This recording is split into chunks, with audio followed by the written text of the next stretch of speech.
శుక్లాంబరధరం విష్ణుం శశివర్ణం చతుర్భుజం ప్రసన్నవదనం ధ్యాయేత్ సర్వవిఘ్నోపశాంతయే. గణేశ పరశురామ సంవాదం. పరశురాముడు గణపతితో ఇట్లు పలికెను: ఓ సోదరా, ఈశ్వరునికి తల్లియకు పార్వతీదేవికి నమస్కరించుటకై శంకరుని అంతఃపురమునకు వెళ్తున్నాను. ఆ పరమేశ్వరుని అనుగ్రహం వల్ల ఈ భూమిపై ఉన్న క్షత్రియులందరినీ 21 మార్లు తిరిగి సంహరించాను. అట్లే కార్తవీర్యుని, సుచంద్రుని సంహరించాను. ఆ దేవదేవుని అనుగ్రహం వలన అనేక విధాలైన విద్యలు, అనేక శాస్త్రాలను నేర్చుకున్నాను. జగన్నాథుడగు నా గురువును చూడాలని వెళ్తున్నాను.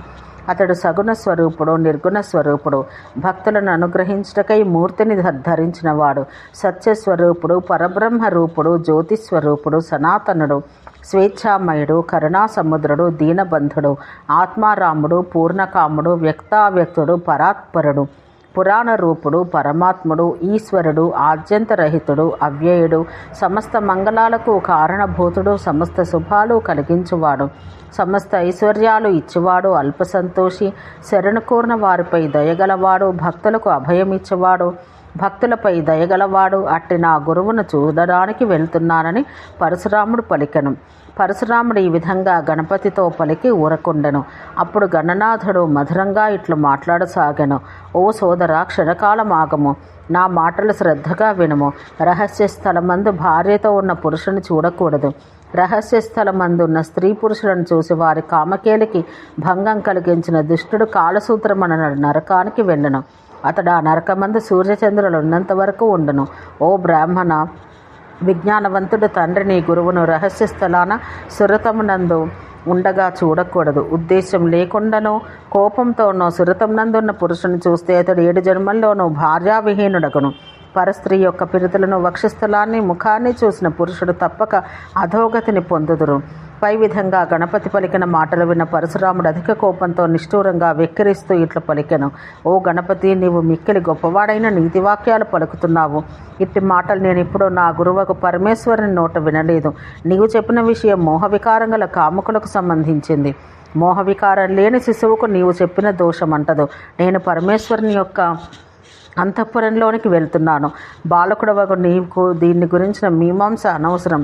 నేను సమయోచితంగా నాకు తెలిసినట్టు చేస్తాను. పార్వతీ పరమేశ్వరులు నీకే తల్లిదండ్రులను ఎవరా చెప్పలేదు. వారు ప్రపంచానికంతా తల్లిదండ్రులు. ఇంకను సర్వరూపుడకు పరమేశ్వరుడు, సర్వరూపిణియకు పార్వతీదేవి స్త్రీ పురుషులను ఎక్కడా నిరూపించబడలేదు. అందువల్ల గుణాతీతుడైన ఆ పరమేశ్వరుడు క్రీడించుట, ఆ క్రీడ భంగమగుట అనేవి లేనే లేవు. రతి క్రీడ యందు సిగ్గుపడుట, ఆ క్రీడకు భంగమగుట అనేవి సాధారణ మానవునికే కానీ పరమేశ్వరునికి సంబంధించినవి కాదు. చంటి పిల్లవాడనగు నన్ను చూసి జగత్పితరులకు పార్వతీ పరమేశ్వరులు ఎందుకు సిగ్గుపడతారో?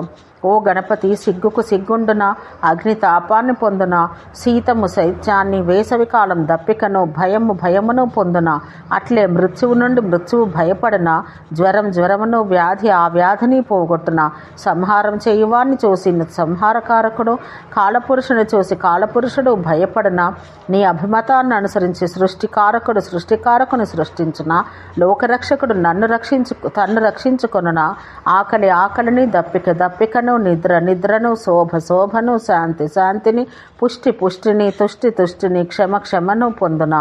కామము, క్రోధము, లోభము, మోహము అనేవి ఆత్మచే బాధించబడవు. దయాబద్ధం కాజాలదు. అట్లే ఇచ్చ కూడా చింతాగ్రస్తం కాదు. కన్ను తన యొక్క ఇంకొక కన్నును చూడలేదు. హర్షం వల్ల సంతోషం కలుగునా, శోకం వల్ల శోకం, ఆపద వల్ల ఆపద, సంపద వల్ల సంపద అనేవి ప్రత్యేకంగా ఏర్పడవు. అట్లే బుద్ధికి ధారణాశక్తి, స్మృతికి స్మరించు గుణం, సూర్యునికి ఇతరులను దహించు గుణం స్వభావ సిద్ధములు. కానీ నీ ప్రవర్తన స్వభావ సిద్ధంగా లేదు. నీవు చెప్పిన విషయాన్ని నాకు గురువెన్నడూ చెప్పలేదు. అట్లే ఏ గ్రంథమునా చూడలేదని పలికెను.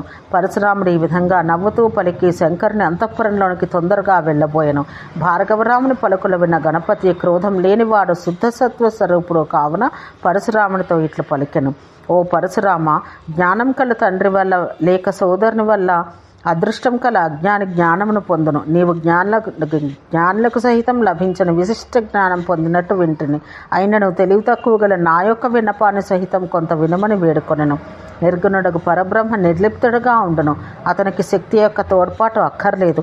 కానీ ఆ నిర్గుణ పరబ్రహ్మమే జగత్తును సృష్టించుటకై శక్తితో కలిసి సగుణుడుగా మారును. భోగములను అనుభవించు ప్రాణుల శరీరాలన్నీ శ్రీకృష్ణుడు లేనిచో సామాన్యమైన వగును. అందువల్లనే యోగులు ఆ శ్రీకృష్ణ పరమాత్మను శుద్ధజ్యోతి స్వరూపుడుగా, అవయవరహితుడుగా, ప్రకృతికి అతీతమైన నిర్గుణ స్వరూపుడుగా భావిస్తారు. వైష్ణవులు మాత్రం భక్తులను అనుగ్రహించు ఆ శ్రీకృష్ణ పరమాత్మను సగుణుడుగా భావిస్తారు. వారు జ్యోతి లోపల ఉన్న మూర్తి శ్యామసుందరమూర్తి అని, 2 భుజములు, హస్తమున మురళి, పట్టు వస్త్రాలు ధరించి అమూల్యమైన రత్నాభరణాలచే అలంకృతుడైన మూర్తిగా భావిస్తారు. ఆ వైష్ణవులు పరమాత్మని కోరికను అనుసరించి శ్రీకృష్ణ దాస్యాన్ని అనుష్ఠిస్తారు. శ్రీకృష్ణ దాస్యం చాలా గొప్పది. యోగము, తపస్సు అనేవి దానికి 16వ వంతైనా కాజాలవు. ఆ శ్రీకృష్ణుడు సృష్టి చేయదలిచి తొలుత ప్రకృతిని సృష్టించెను. ఆ పరమాత్మ వీర్యం వల్ల ప్రకృతి గర్భం దాల్చెను. ఆమె ఆ గర్భాన్ని 1,00,000 దివ్యవత్సరాలు ధరించిన పిదప శిశువు ఉదయించెను. ఆ పరమాత్మ యొక్క నిశ్వాసం నుండి వాయువు ఏర్పడింది. ఆ నిశ్వాసంతో పాటు ఆ పరమాత్మ ముఖాన ఏర్పడిన చెమట చుక్క అతని ముందే సముద్రంగా మారింది. ఆ సముద్రాన ప్రకృతి నుండి ఉద్భవించిన శిశువు 1,00,000 దివ్య సంవత్సరాలు ఉండినది. ఆ శిశువే ప్రపంచానికి ఆధారభూతమైన మహావిరాట్ పురుషుడయ్యను. ఆ మహావిరాట్ పురుషుని రోమరోమమున బ్రహ్మాండాలు ఏర్పడ్డాయి. అట్లే ప్రతి బ్రహ్మాండమును బ్రహ్మ, విష్ణు, మహేశ్వరులు, దేవతలు, మునులు, ఇంకను చరాచర ప్రాణి సృష్టియు జరిగింది. పరమాత్మ వదలని నిశ్వాసవాయువు మహావిరాట్ పురుషుని ఆశ్రయించుకొని సమస్త జీవులకు నిశ్వాసవాయువైంది. మహావిరాట్ పురుషుని అంశ వల్ల క్షుద్ర విరాట్ పురుషుడు ఆవిర్భవించను. మహావిష్ణువు యొక్క నాభి కమలాన చతుర్ముఖ బ్రహ్మ, ముఖమున శంకరుడు, అతని అంశ వల్ల విష్ణువు ఉద్భవించారు. ఈ విధంగా ప్రతి బ్రహ్మాండమునను బ్రహ్మ, విష్ణు, మహేశ్వరులు ఏర్పడ్డారు. శ్రీహరి స్వయంగా తన యొక్క అంశ వల్ల, అంశాంశల వల్ల అనేక విధాలైన శరీరాలు ధరించను. ఈ విధంగా ఆ పరమాత్మ సగుణుడు, సర్వశక్తియుక్తుడయ్యను. స్వేచ్ఛారూపుడు, సమస్త భోగములకు అర్హుడు. సమస్త శక్తి సమేతుడైన ఆ పరమాత్మ లజ్జాది భోగరహితుడు ఎట్లగును? నీవు అన్నట్టు లజ్జాబుద్ధి లజ్జారహితమే. దీన్నందరూ ఆమోదిస్తారు. కానీ సగుణాత్మిక అయిన ఆ పార్వతీదేవికి లజ్జ ఉండట సహజమే కదా. స్వభావంతో సర్వశక్తులు గల ఆ దుర్గాదేవియే పార్వతీదేవి. ఆ దేవికి లజ్జాది భావములుండటంలో ఎవరికీ వ్యతిరేకత ఉండదు. శ్రీకృష్ణుని అంశరూపమైన ప్రకృతిదేవి రాధా, లక్ష్మి, సావిత్రి, దుర్గాదేవి, సరస్వతి అను పేర్లతో 5 విధాలుగా మారింది. వారిలో రాధాదేవి శ్రీకృష్ణ పరమాత్మకు ప్రాణాల కంటే మిక్కిలి ప్రియమైనది. అతని ప్రాణాలకు ఆమె అధిష్టాన దేవత. ఆ రాధాదేవి ఎల్లప్పుడూ శ్రీకృష్ణ పరమాత్మ వక్షస్థలంలోనే ఉండను. విద్యకు అధిష్టాన దేవతకు సావిత్రి బ్రహ్మదేవుని భార్య, సమస్త సంపదలకు రూపమైన లక్ష్మీదేవి నారాయణుని భార్య. శ్రీకృష్ణుని ముఖం నుంచి ఉద్భవించిన సరస్వతి 2 విధాలైన రూపులు ధరించింది. సరస్వతీదేవి నారాయణునికి భార్య కాగా, సావిత్రీదేవి బ్రహ్మదేవుని భార్య అయింది. బుద్ధికి అధిష్టాన దేవతకు దుర్గాదేవి జ్ఞానాన్ని ప్రసాదించినది. సమస్త శక్తులు కలది. ఆ దేవి శంకరునికి భార్య అయింది.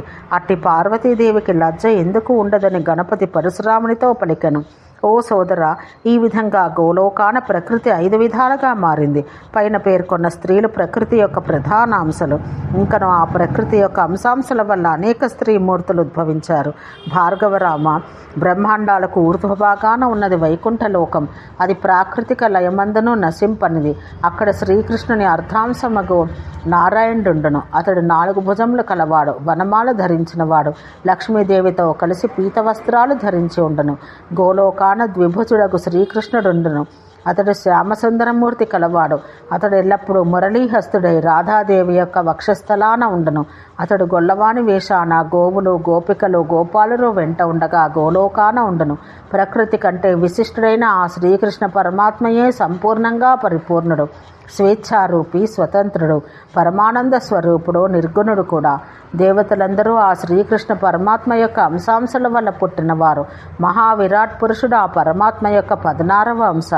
ఈ స్థూల సూక్ష్మ విశ్వములన్నీ మహావిరాట్ రూపుని వల్లనే ఉద్భవిస్తున్నాయి. అతని అందే ప్రళయకాలాన విలీనమవుతున్నాయి. గోలోకాన వైకుంఠలోకం కంటే 50 యోజనాల ఎత్తున ఉన్నది. గోలోకం కంటే పైభాగాన ఎట్టి లోకాలు లేవు. అట్లే శ్రీకృష్ణుని కంటే గొప్ప దైవము లేదని చెప్పాను.